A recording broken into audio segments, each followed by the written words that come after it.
இருக்கிறவராக இருக்கிறவர் இனியவருமாக இயேசுவின் நாமத்தில் உங்கள் யாவருக்கும் அன்பின் வாழ்த்துக்கள். அவருடைய கிரியைகளை ஆனந்த சத்தத்தோடு விவரிப்போம். சங்கீதம் 107:22. ஸ்தோத்திர பலிகளை செலுத்தி அவருடைய கிரியைகளை ஆனந்த சத்தத்தோடு விவரிப்பார்களாக.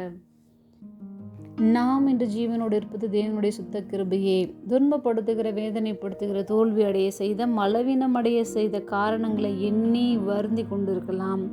அவர் தமது வார்த்தையை அனுப்பி நம்மை குணமாக்கினார். இன்று நமக்கு எதை கொடுத்தால் நாம் மகிழ்ச்சியாக இருப்போமோ அவைகளை தான் நமக்கு கொடுத்திருக்கிறார். நாம் அவருக்கே முதலாவது நன்றி பலிகளையும் ஸ்தோத்திர பலிகளையும் ஏறெடுப்போம்.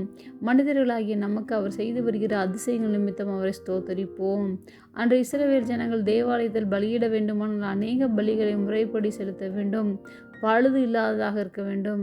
அவரவர்கள் திராணிக்கத்தக்கதாக அவர்கள் பலியிட வந்தார்கள். ஆனால் இன்று நம்மை நம்முடைய உதடுகளின் கனியாகிய ஸ்தோத்திர பலியை செலுத்தி அவர் நம்முடைய வாழ்க்கையில் செய்த ஒவ்வொரு அற்புதங்களையும் அதிசயங்களையும் எண்ணி அவருக்கே நன்றி உள்ளவர்களாக இருப்போம்.